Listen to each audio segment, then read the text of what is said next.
नमस्कार दोस्तों, स्वागत है आप सबका आपके अपने YouTube चैनल रेनबो स्टडी में।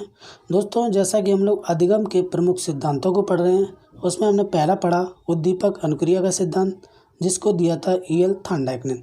आज जो है दूसरा, ये क्रिया प्रसूत अधिगम का सिद्धांत यानी कि ऑपरेंट कंडीशनिंग थ्योरी। इसका जो प्रतिपादन किया था वो किया था B.F. स्किनर ने, जो कि अमेरिका के मनोवैज्ञानिक थे।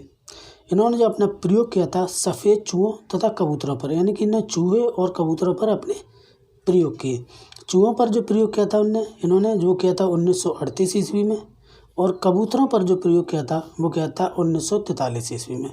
और पुनर्वलन जो था इनके सिद्धांत में वो था भोजन। ये चूहे को एक इस बॉक्स में बंद कर देते हैं, तो इन्होंने जो बताया वो तरीका कहता है कि चूहा था, उसे स्किनर बॉक्स में बंद किया और वो बॉक्स में क्या उछल कूद करता है। उछल कूद करने के बाद उसे भोजन मिलता है, यानी कि पुनर्वलन मिलता है। अब इस सिद्धांत के देखो कुछ उपनाम भी है। पहला जो दिया सक्रिय अनुबंधन का सिद्धांत, दूसरा है अनुक्रिया उद्दीपक सिद्धांत, तीसरा जो उपनाम है वो है क्रिया प्रसूत अनुबंधन का सिद्धांत, यानी कि R टाइप थ्योरी भी इसे कहते हैं। चौथा है कार्यात्मक प्रतिबद्धता सिद्धांत, यानी कि R और S थ्योरी, यानी कि रिस्पॉन्स स्टिमुलस थ्योरी भी इसे कहते हैं। नैमित्तिक अनुबंधन सिद्धांत, ये भी इसका नाम है।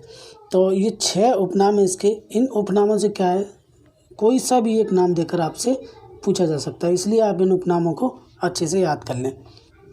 स्किनर को कट्टर व्यवहारवादी माना जाता है। यह लेखक, आविष्कारक व सामाजिक व दार्शनिक थे।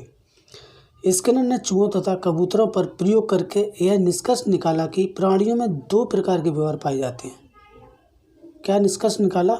इन्होंने निकाला कि प्राणियों में जो क्या है 2 प्रकार के व्यवहार पाए जाते हैं। एक तो अनुक्रिया तथा क्रिया प्रसूत। अनुक्रिया का संबंध जो होता है उत्तेजना से होता है, और क्रिया प्रसूत का संबंध किसी ज्ञात उद्दीपक से नहीं होता है। क्रिया प्रसूत को केवल अनुक्रिया की दर से मापा जा सकता है, यानी कि क्रिया प्रसूत का जो संबंध होता है वो किसी ज्ञात उद्दीपक से नहीं होता है, उसको क्या है अनुक्रिया की जो है क्रिया प्रसूत को अनुक्रिया की दर से मापा जा सकता है। इसको अनुक्रिया की जो कितनी दर है उसको नापा जा सकता है क्रिया प्रसूत को। स्किनर ने चूहों पर प्रयोग किए। उसने लीवर वाला बक्सा बनवाया जिसे स्किनर बॉक्स कहते हैं। ये नाम आप याद रखना, स्किनर बॉक्स कहते हैं किसको, जिसमें चूहे को उन्होंने बंद किया था।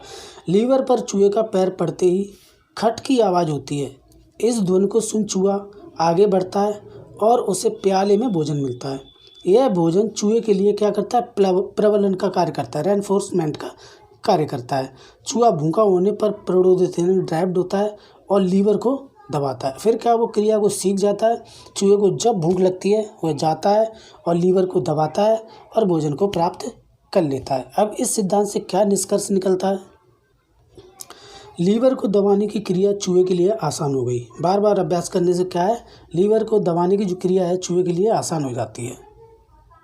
लीवर बार बार दबाया जाता है, अतः निरीक्षण सरल हो जाता है, यानी कि बार बार दबाने से, बार बार अभ्यास करने से वो कार्य हमारे लिए सरल हो जाता है। लीवर दबाने में अन्य क्रिया नियत नहीं थी। लीवर दबाने में कोई दूसरी क्रिया नहीं थी। लीवर दबाने की क्रिया का अभ्यास हो जाता है और उस चूहे को लीवर दबाने की जो क्रिया का अभ्यास हो जाता है। अब देखिए, पुनर्वलन जो है 2 प्रकार के होते हैं। पहला है धनात्मक, दूसरा होता है ऋणात्मक।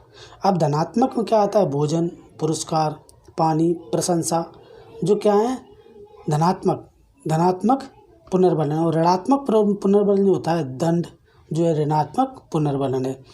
अब देखिए SR और RS में जो अंतर, यानी कि जो सिद्धांत हैं, SR बॉन्ड यानी कि स्टिमुलस रिस्पॉन्स और रिस्पॉन्स स्टिमुलस के बीच जो क्या अंतर है वो समझ लेते हैं एक छोटे से टॉपिक में। देखिए SR और इधर है RS। SR यानी क्लासिकल अनुबंध और क्रिया प्रसूत अनुबंध।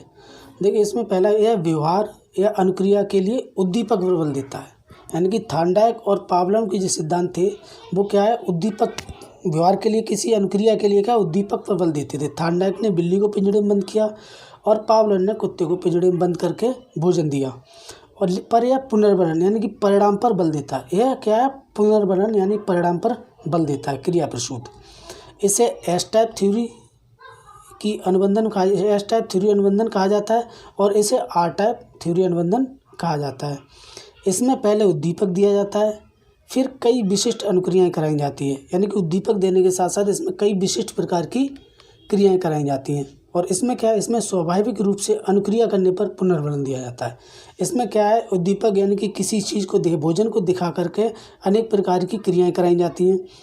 और जो स्किनर का है उसमें क्या है, आर टाइप थ्योरी में उसमें क्या है, अनुक्रिया करने पर, यानी कि जब क्रिया करोगे तभी आपको भोजन मिलेगा। इस तरह से इन दोनों में ये अंतर है। उम्मीद करता हूँ आपको हमारा प्रयास पसंद आया होगा। अगर पसंद आया तो प्लीज़ वीडियो को लाइक, शेयर और सब्सक्राइब करें। धन्यवाद दोस्तों, मिलते हैं अगली वीडियो में।